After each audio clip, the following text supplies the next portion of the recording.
민주평화당 당대표의 기호 3번 정동영 후보가 당선됐습니다. 네, 민주평화당의 새 당대표로 정동영 의원이 선출됐습니다. 네 분의 최고위원과 함께 손잡고 민주평화당을 살려낼 것입니다. 네, 지난주 민주평화당 정동영 대표가 새로 선출됐죠. 네, 이것저것 다니면서 활발한 행보를 보였지만 또 당 안팎 상황을 보면 또 고민도 많을 것 같습니다. 오늘 정동영 민주평화당 대표가 이곳에 직접 나왔습니다. 대표님 안녕하세요. 예, 안녕하세요. 반갑습니다. 이른 아침에 직접 나와주셔서 정말 감사드리고요. 그런데 하필 오늘 김현정 앵커의 휴가입니다. 저는 김현정 씨가 남자로 바뀐 줄 알았어요. 약간 좀 서운하실 것 같은데 그래도 제가 잘 모시겠습니다. 네, 우선 그 대표 취임하자마자 일주일 동안 전국 누비면서 다양한 사람들 만나보셨잖아요. 그렇죠? 뭘 느끼셨는지 소감부터 한번 간단히 듣고 시작할까 싶습니다. 아직도 어렵고 아픈 사람들이 많이 있습니다. 그러니까 촛불혁명 전에야 이명박 박근혜 정권이니까 네.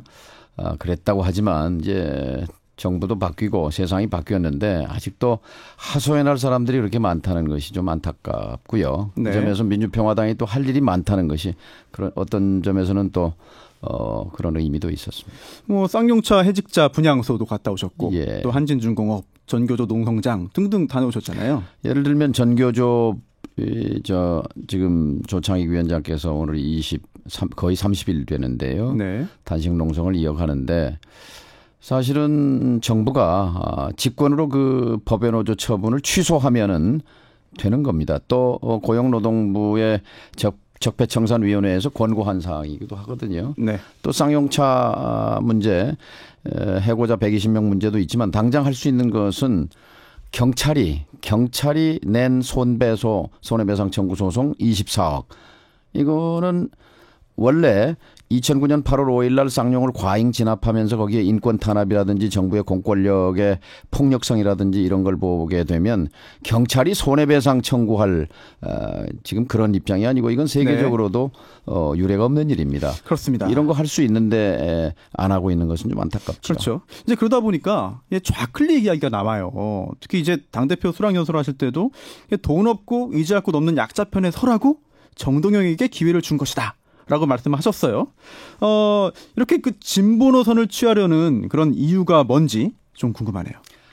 왼쪽 오른쪽 개념은요. 촛불혁명 이전의 낡은 얘기고 또 남북 대결 냉전 증오 시대의 낡은 개념입니다. 이제 삶의 정치를 해야 합니다. 밥의 정치. 밥의 정치. 땀 흘려서 열심히 일하면 돈 걱정 없이 중산층의 삶을 살 수 있는 나라. 네. 그런 나라들 많이 있잖아요. 독일 같으면은 국민 100명 가운데 90명이 자신을 중산층이라고 생각합니다. 네. 한국에서도 무너진 중산층을 복원하기 위해서는 지금 힘없고 고통받는 자영업자, 농민, 중소기업, 비정규직, 청년 실업자 그분들의 손을 잡고 일으켜 세워줘야 되죠. 그러기 위해서 아래로 내려가자는 겁니다. 네. 그런데 취지는 좋습니다. 근데 당내 반발이 좀 보여요. 이제 특히 박지원 의원 같은 경우에는 좀 직접적인 이야기를 했습니다. 지나친 좌클릭이다. 토론이 필요하다. 독주하면 안 된다. 이런 말까지 했는데요. 뭐 이런 당내 반발 예상하셨나요? 보이는 라디오니까 제가 뭘 하나 네네. 이게 당의 강령집이에요. 정강정책. 네. 근데 나라의 가장 중요한 문서가 헌법이라면 그렇죠. 당에서 가장 중요한 기준 문서는 강령입니다. 네. 이 강령에 보면요. 지금 밑줄까지 치면서 공부하셨네요. 계속. 야. 강령에 보면 네네. 제가 한 줄만 읽어볼게요. 네, 읽어주시죠. 불공정한 경제 구조를 개혁하는 경제 민주화를 추진한다. 재벌 개혁과 기득권자 중심의 시장 경제 질서를 공정하게 개혁한다. 성장의 과실을 재벌과 대기업, 소수의 부유층이 독점하지 않고 일하는 모든 국민들이 제대로 보장받는 경제 민주화가 우리 당의 목표다. 이렇게 돼 있어요. 네. 제가 하는 일이 지금 강령의 실천입니다. 이것을 좌클릭, 우클릭 얘기하는 것은 강령 위반에 해당되는 거죠. 강령 위반이다. 하여튼 당내의 어떤 반발 기류를 잘 설득하셔서 결국은 그 원하시는 그런 방향으로 한번 장을 잘 이끌어 주시기를 좀 기대하겠고요. 좀 불편할 수 있는 이야기를 좀 해야 되지 않을까? 그렇죠. 네, 싶은데요. 네. 예. 지금 새 대표로 선출되고 또 광폭 행보를 보였습니다. 그런데 아직 일주일밖에 안 지났으니까 그럴 수 있겠습니다만 당 지지율은 이게 원내 정당 가운데서 여전히 꼴찌예요. 혹시 원인 분석해 보셨습니까? 이게 이제 당을 살리고 죽이는 거지요. 야당은 지지율에 살고 지지율에 죽는 겁니다. 그런데 네. 물이 몇 도에 끓는지 잘 아시잖아요. 뭐 100도시죠? 100도지요. 네. 그러니까 임계점이라는 게 있습니다. 지금 아마 6, 70도 정도는 되지 않을까 이렇게 생각합니다. 지금 과정에 있다? 이제 임계점에 이르면 물은 끓기 시작할 것이고 네. 민주평화당이 뭘 하는 당인가 무엇을 하려는 당인가 누구를 대변하는가 네. 하는 것이 국민들 가슴속에 전달되기까지 시간이 좀 필요하다고 생각합니다. 그러면 이 당 지지율을 올리기 위한 정동영만의 묘수 뭐 이런 게 좀 있을까요? 저는 세 가지 방향으로 가려고 합니다. 세 가지 하나는 있어요. 개성공단이고요. 하나는 선거제도 개혁이고 네. 정치는 선거제도 개혁이고 네. 평화는 개성공단이고 또 하나 민생 문제는 100년 가계 특별법입니다. 100년 가계 특별법. 예. 네. 100년 전에요. 네. 제국주의 일본 시절에 네. 일본이 이 세입자, 임차인의 권리를 임대인의 권리와 대등하다고 보장하는 차지법, 차가법을 만들었어요. 네. 그리고요, 100년 전에 우리 조선에서 당시 평양에서 물산장려운동이라고 교과서에서 배우셨죠? 네네. 예, 물산장려운동. 그게 뭐냐면요. 임대료 인하 운동입니다. 우리 선조들이, 우리 할아버지들이 이 차가인 동맹, 차가인 세든 사람이죠. 그러니까 집을 빌린 사람 동맹. 집주인은 일본 사람이에요. 건물주가. 세든 사람은 조선 사람이에요. 네. 우리 조선 사람에게도 일본 내에서 적용하는 차지차가법을 적용해라 하는 그런 운동을 100년 전에 벌였는데요. 아직도 우리는 너무 재산권자 보호하는 법 체계를 갖고 있습니다. 상가 임대차 보호법이 있지만은 굉장히 부실하고 한계가 있어요. 이걸 5년에서 10년으로 늘려봤자 지금 9년 10년 장사하는 분들은 내일 모레라도 당장 집주인이 10년 됐으니 나가라 그러면 권리금이고 인테리어 비용이고 10원 한 장 못 건지고 그냥 쫓겨날 판이거든요. 그럴 수밖에 없죠. 그러면 장사하는 사람들에게 마음 편하게 마음 놓고 장사할 수 있는 권리를 보장해 줄 수 있는 것이 보장하는 것이 국가의 역할이다. 국가가 안 하니까 민주평화당이 나서서 100년 가계 특별법을 만들어야 제2의 궁중족발 사건도 막고 용산 참사에 대한 근본적인 처방도 된다고 생각합니다. 두 번째로 말씀하신 게 선거제도 개편이에요. 예. 근데 이 선거제도 개편 관련해서 문재인 대통령과 통화했다. 뭐 이런 보도도 있었어요. 예. 그래서 혹시 이 선거제도 개편을 고리로 해서 민주당과의 어떤 뭐 연정, 협치 또는 뭐 정책 공조 아니면 더 나아가서 합당까지 이런 전망도 있습니다. 선거제도 개혁이 대전제가 된다면 저는 100% 뭐든지 다 협조하고 들어줄 생각입니다. 그럼 반대로 선거제도 개편이 포함되지 않는다면 민주당과의 합당은 고려사항이 아닌가요? 합당은요, 이 강령 아까 말씀드렸는데요. 강령 1조가 뭐라고 되어 있냐면요. 네. 다당제 민주주의예요. 다당제 민주주의가 강령 1조인데 네. 그거 역시 강령 위반이죠.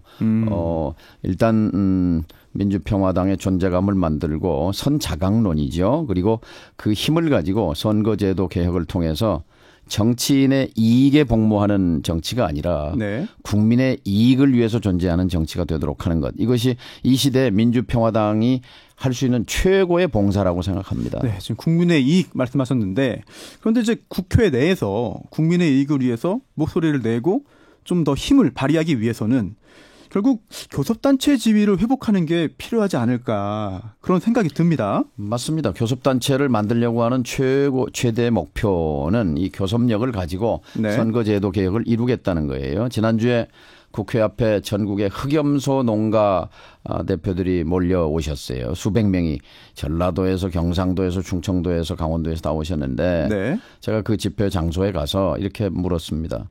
이 나라의 주인이 누굽니까? 그랬더니 우리요. 근데 어떻게 나라의 주인들께서 국회 안에 들어가지도 못하고 울타리 밖에서 이렇게 구호만 외쳐서야 되겠습니까?